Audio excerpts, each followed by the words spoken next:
하나님 말씀은 빌립보서 1장 1절부터 2절까지의 말씀입니다. 빌립보서 1장 1절에서 2절 다 같이 우리 한 목소리로 읽겠습니다. 그리스도 예수의 종 바울과 디모데는 그리스도 예수 안에서 빌립보에 사는 모든 성도와 또한 감독들과 집사들에게 편지하노니 하나님 우리 아버지와 주 예수 그리스도로부터 은혜와 평강이 너희에게 있을지어다. 아멘. 계속해서 우리가 이제 빌립보서를 볼 겁니다. 지난 시간에는 바울이 그리스도 예수의 종이다. 그렇지만 기쁨으로써 사역을 감당하고 있다. 그런 기독교의 역설적인 그러한 이야기를 해드렸습니다. 진정한 기쁨은 재미에서 오는 게 아니라 정말 그 예수님으로부터 오는 그러한 은혜가 있기에 그 기쁨이 넘친다라고 말씀을 드렸죠. 빌립보라고 하는 이 교회 자체가 참 특별합니다. 우리가 본문에 보게 되어지면 그리스도 예수의 종이다라고 시작하는 빌립보서인데요. 바울의 다른 서신들에서는요, 사도라고 하는 것을 굉장히 강조합니다. 예수 그리스도의 사도. 그런데 빌립보서만큼은 종이다라고 시작을 하고 있거든요. 그 이유는 무엇이냐면 바울이 세운 교회이기 때문에 그래요. 그러니까 사도권을 주장하지 않아도 되는 교회입니다.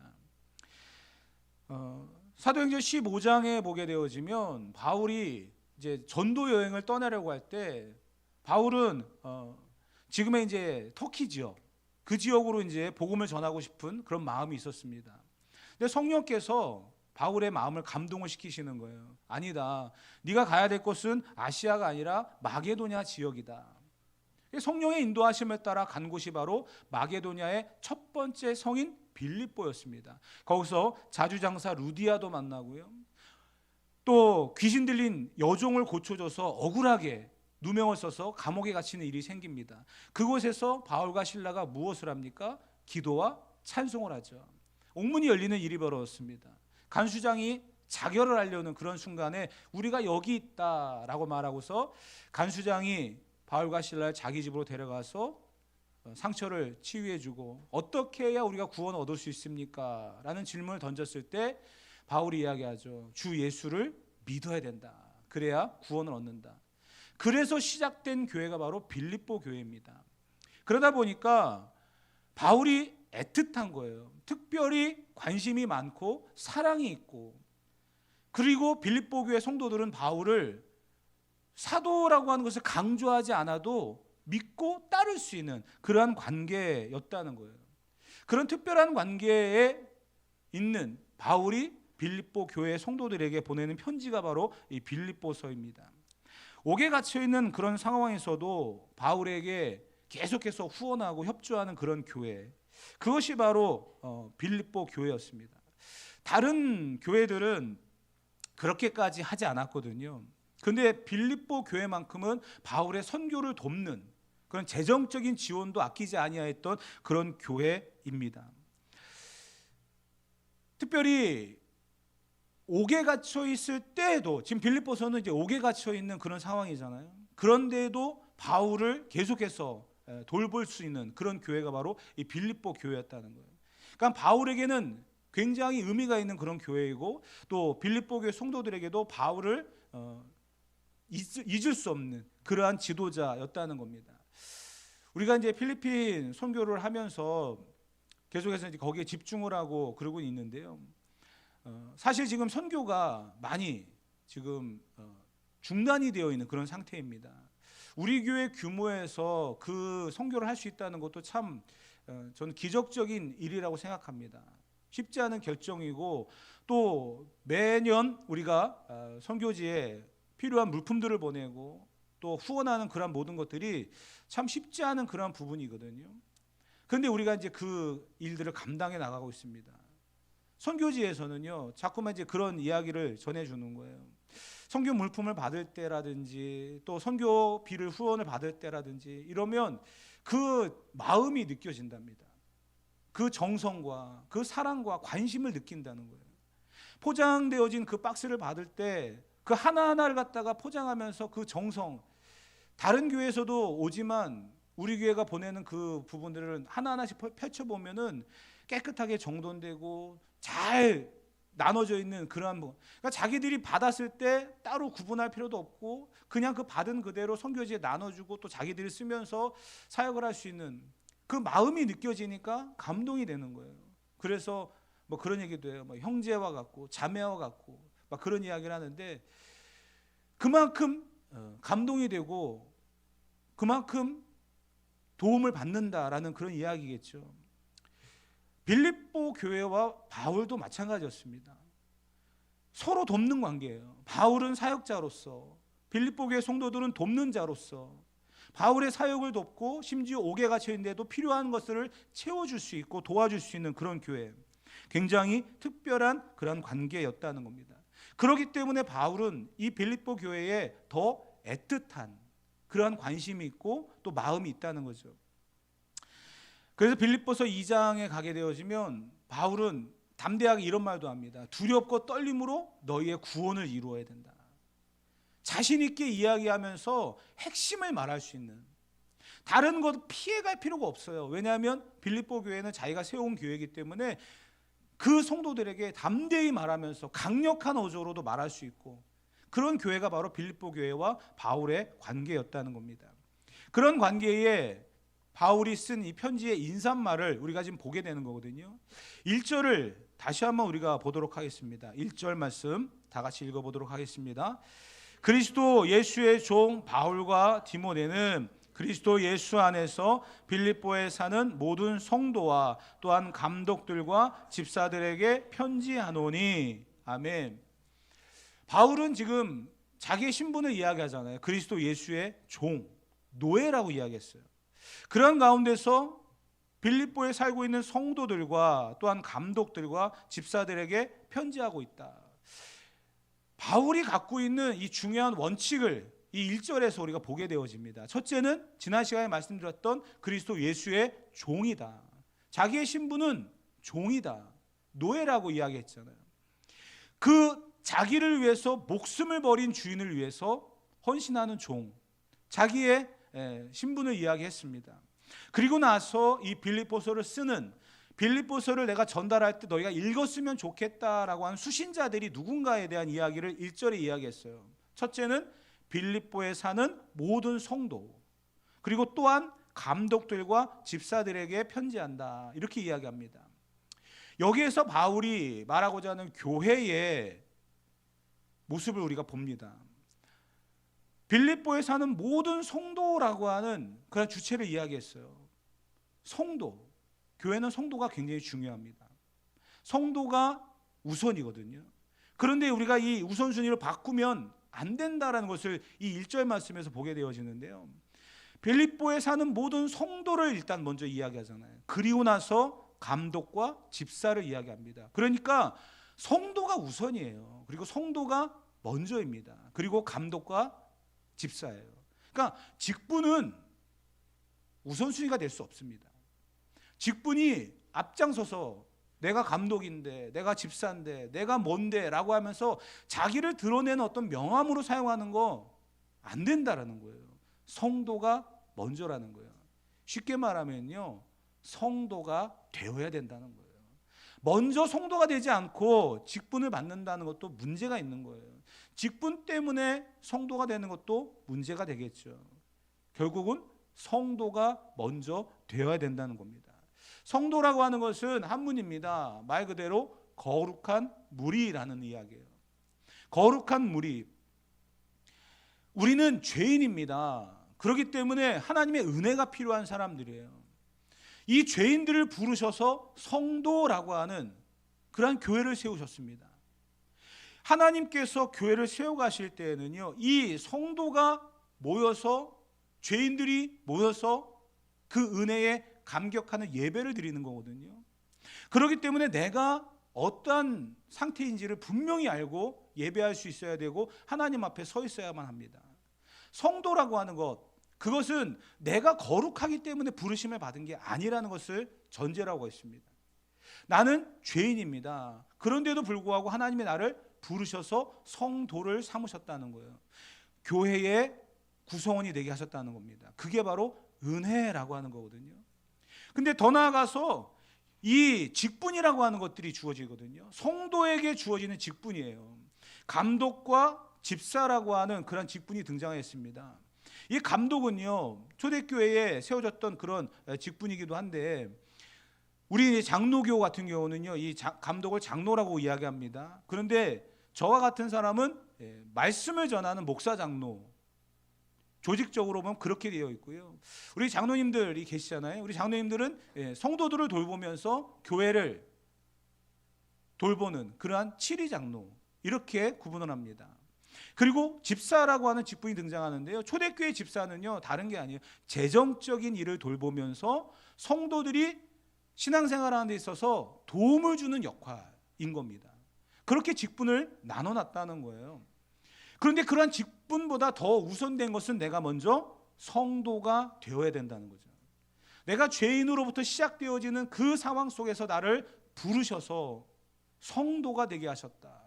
그리고 난 이후에 그 성도에게 주시는 직분이 감독이고 집사라는 거예요. 그래서 우리는 감독과 집사라고 하는 직분을 감당할 때 어떤 마음으로 감당해야 될까요? 내가 죄인인 것을 알고 내게 주어진 이 직분을 감사함으로 감당해 나가야 되는 거죠. 이것은 자랑이 아니고요, 이것은 권세가 아닙니다. 명예가 아닙니다. 이것은 하나님이 내게 주신 은혜의 직분이라는 거예요. 죄인들에게만 허락되어지는, 그리고 그 죄인들이 모여있는 이곳에 얼마나 문제가 많겠습니까?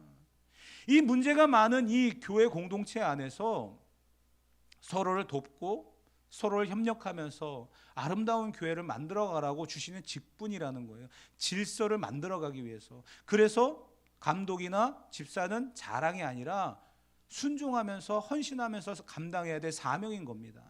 우리는 먼저 성도라는 사실을 분명히 잊으면 안 됩니다. 제가 이제 신학대학원을 다닐 때 그 총장님이 만들어 놓은 그 기념비가 하나 있어요. 거기 보면 먼저 신자가 되라라는 말이 있어요. 학자도 돼야 되고요, 성직자도 돼야 됩니다. 그런데 신자가 되지 않으면 안 된다는 거예요. 우선순위가 있다는 거죠. 하나님 앞에 내가 어떠한 사람인지를 분명히 알고 살아가는 것이 필요하지, 내가 목사입니다, 내가 학자입니다, 내가 배운 것을 자랑하고 내가 남들보다 더 신분적으로 우월하다는 것을 자랑하면서 무엇을 가르치고 무엇을 보여줄 수 있겠습니까? 그래서 먼저 신자가 되라. 마찬가지로 교회도 성도가 돼야 되는 거예요. 내가 죄인인데 하나님이 나를 거룩한 무리, 성도라고 부르신다는 거, 그게 바로 은혜라는 거거든요. 우리가 죄인이라는 것을 잊어버리는 순간 이 모든 은혜도 사라집니다. 생각해 보세요. 우리는 아직 의인이 아닙니다. 성경은 우리에게 점진적인 성화를 이야기하고 있어요. 아직 우리는 죄인이에요. 그러나 하나님께서 우리를 의인처럼 여겨주시겠다. 그게 성도의 시작인 거거든요. 그렇기 때문에 은혜인 거예요. 내가 죄인인데 그 죄인은 아무것도 할 수 없고 하나님 앞에 설 수조차 없는데 그 죄인을 의인처럼 여겨주시는 그 하나님의 칭의가 있기 때문에 우리는 성도가 되는 거거든요. 그래서 하나님 앞에 감사하며 이 사명을 감당해 나가는 겁니다. 바울은 이 부분을 너무나 잘 알고 있었다는 거예요. 디모데전서 1장 12절 한번 다 같이 읽어보도록 하겠습니다. 나를 능하게 하신 그리스도 예수 우리 주께 내가 감사함은 나를 충성되이 여겨 내게 직분을 맡기심이니. 아멘.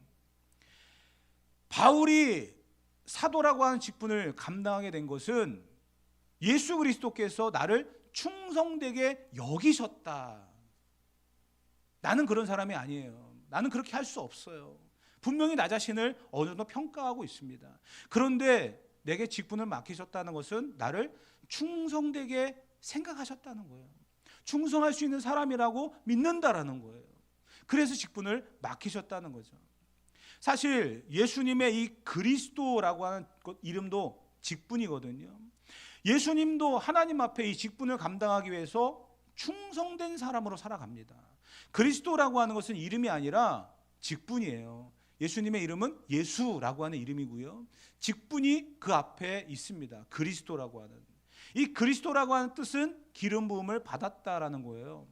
예수님이 기름 부음을 받은, 그래서 예수님의 직분은 왕, 제사장, 선지자, 이 세 가지 직분을 다 감당하시는 분입니다. 인간은 하나하나씩 다 따로 해야 돼요. 왕으로서, 제사장으로서, 선지자로서 기름 부음을 받고 다 구별됩니다. 그런데 예수님은 모든 이 세 가지 직분을 한 번에 다 감당하시는 분이에요. 왕으로서, 제사장으로서, 선지자로서. 그리스도라고 하는 그 이름을 가지고 기름 부음을 받아서 사명을 감당했던 그런 분입니다. 그분께서 우리에게 말씀하시는 거예요. 죄인이지만 우리를 충성할 수 있는 사람으로 생각해서 직분을 맡기셨다는 거예요. 예수님도 하나님 앞에 충성된 일꾼이었습니다. 그리고 그분이 우리에게 이 충성이라고 하는 것을 보여주셨고, 우리가 이 충성이라고 하는 단어 앞에 감당할 수 있다라는 그 확신을 가지고 우리에게 이 직분을 맡기셨다는 거예요. 바울이 이야기했잖아요. 나를 충성되이 여겨. 정말 바울처럼 열심히 사명을 감당한 사람이 어디 있습니까? 그런데 바울은 스스로를 생각할 때 이렇게 나를 충성되이 여기시는 분이 있기 때문에 나는 아무것도 자랑할 것이 없습니다. 나는 그저 충성할 뿐입니다. 자기 자신을 돌아볼 수 있는 사람, 자기 자신을 알고 살아가는 사람, 그게 바로 바울이었다는 거예요. 그래서 빌립보 교회 성도들에게 편지하면서 모든 성도, 너희가 부르심을 받은 이 위치가 하나님께서 죄인이지만 너희를 의인처럼 여겨서 세우시는 곳, 그것이 바로 교회의 시작이고, 교회는 그렇게 서로를 사랑하고 용서하고 그러면서 만들어져 가야 된다라고 이야기하고 있는 겁니다. 그러면서 우리를 충성된 일꾼으로 살아가기를 부탁하고 권면하고 있다는 거죠. 바울은 디모데전서 1장 13절과 또 15절에 보면 이런 말을 했어요. 먼저 13절을 한번 읽어보도록 합시다. 내가 전에는 회방자요 핍박자요 포행자였으나 도리어 긍휼을 입은 것은 내가 믿지 아니할 때에 알지 못하고 행하였음이라. 아멘. 15절 디모데전서 1장 15절 다 같이 읽어봅시다. 빛보다 모든 사람이 받을 만한 이 말이요 그리스도 예수께서 죄인을 구원하시려고 세상에 임하셨다 하였노라. 죄인 중에 내가 괴순이라. 아멘. 바울은 스스로가 전에는 회방자였고 핍박자였고 포행자였으나 내가 긍휼을 입었다. 내가 죄인 중에 괴수다. 그러한 나를 성도라고 하는, 그렇게 부르셔서 특별히 또 그 가운데서 충성되이 여겨서 직분을 맡겨주셨다. 이 모든 것들이 다 은혜라고 이야기하고 있다는 거예요. 사랑하는 성도 여러분, 우리는 죄인입니다. 그 사실은 변함이 없습니다. 근데 이 죄인에게 가장 필요한 게 뭘까요? 죄인은 죄인으로서 끝나는 게 아니라 죄인이 용서를 받고 의인이 되어야죠. 성경은 그것을 십자가로 인해서 주어지는 하나님의 구원이라고 이야기합니다. 그리고 그 길을 우리가 걸어가는 거죠. 아직까지도 우리가 회방자, 핍박자, 포행자로 남아 있어야만 되겠습니까? 아니에요. 하나님의 은혜와 긍휼을 입은 자로서 하나님께 맡겨진 사명을 감당하며 믿음으로써 한 걸음 한 걸음 나아가는 그런 사람이 되어야 될 줄 믿습니다. 우리는 분명히 스스로를 돌아볼 수 있는 그런 사람이 되어야 됩니다.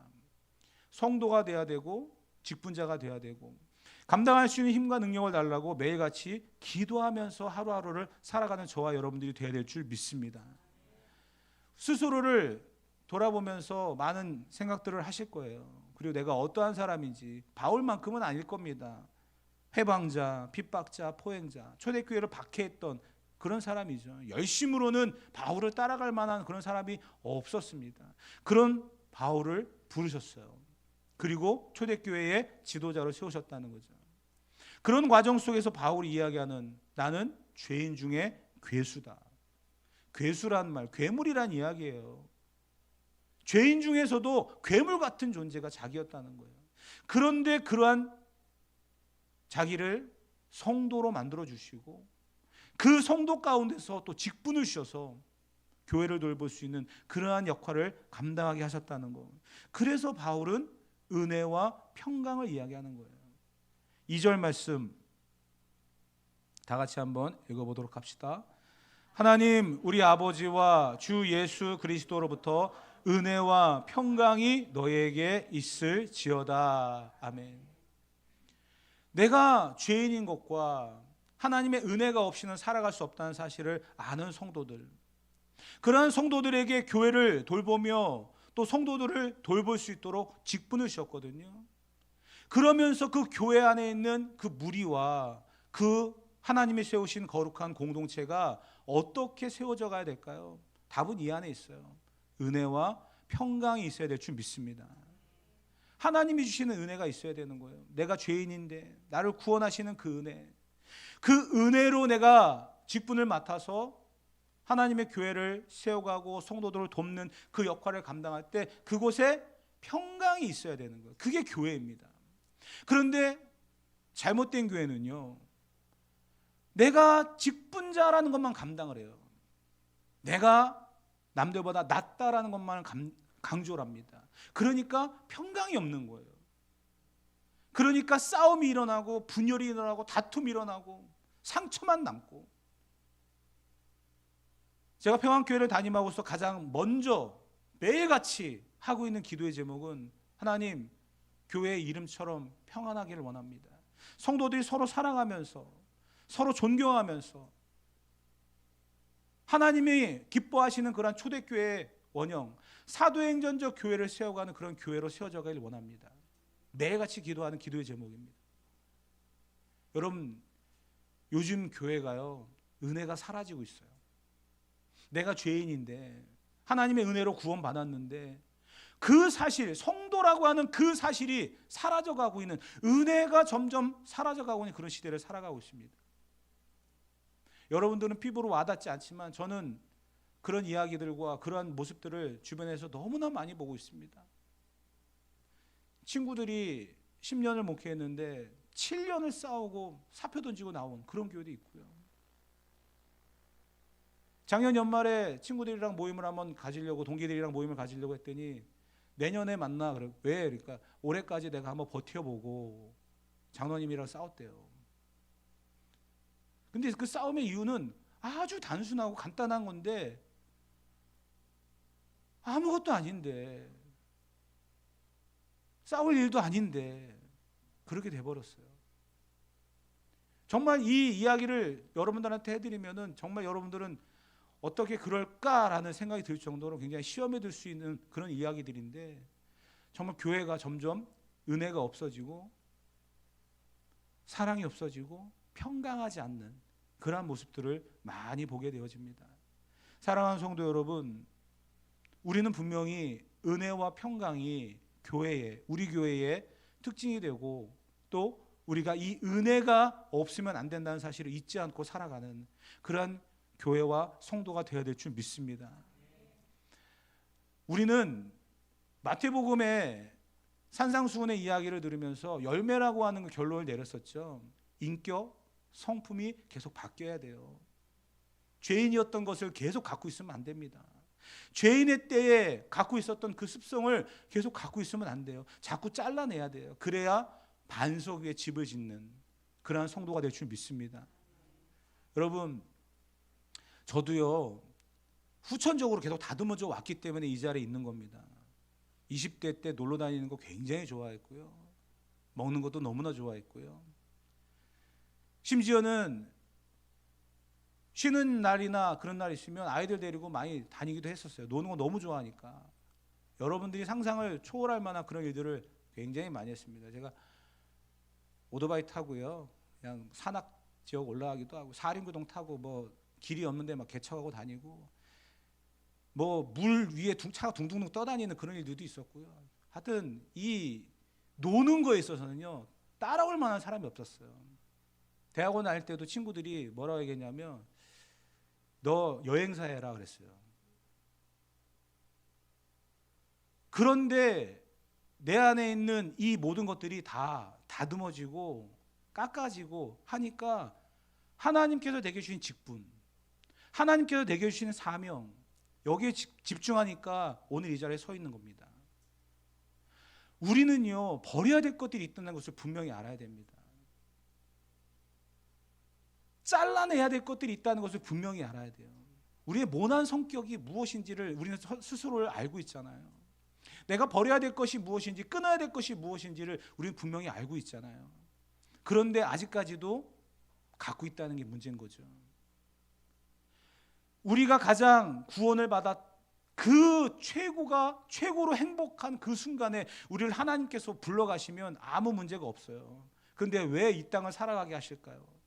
은혜 받은 자들이 모여서 교회가 무엇인지, 그 교회가 천국이 돼야 되고 하나님의 나라가 돼야 되고 하나님이 기뻐하시는 거룩한 공동체로 세워져 가는 모습, 그 모습이 지금도 존재하고 있다는 것을 보여주면서 빛과 소금이 되어지고 그리스도의 향내를 드러낼 수 있는 그러한 삶이 되어야 된다는 거예요.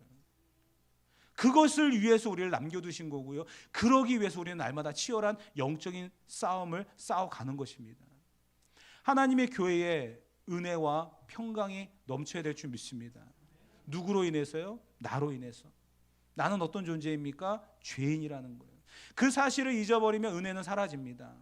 하나님이 나를 부르셨다는 것은 죄인이기 때문에 부르신 거예요. 그래서 우리를 의인이라고 인정해 주시고 직분까지 맡겨주셨다는 것, 그것은 자랑이 아니라 겸손하게 섬겨야 될 그런 사명인 줄 믿습니다. 그 가운데에 은혜와 평강이 있는 거고요, 그 섬김의 도를 다할 때 하나님의 교회는 은혜와 평강이 넘치는 건강한 교회, 아름다운 교회로 세워져 갈 줄 믿습니다.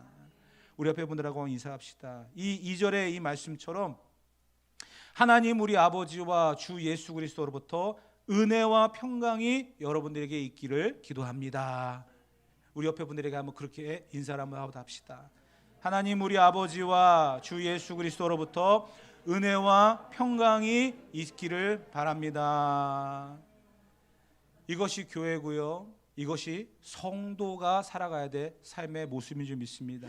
오늘 하나님을 예배하는 저와 여러분들에게, 또 우리 모든 성도들에게 이러한 직분, 이러한 교회 세워갈 수 있는 은혜가 충만하길 바라겠고요, 날마다 우리를 거룩하게 성장시켜 가시는 그런 하나님의 손길을 경험하면서 그 은혜 앞에 감사할 수 있는 우리 모두가 되어지기를 주님의 이름으로 축복합니다.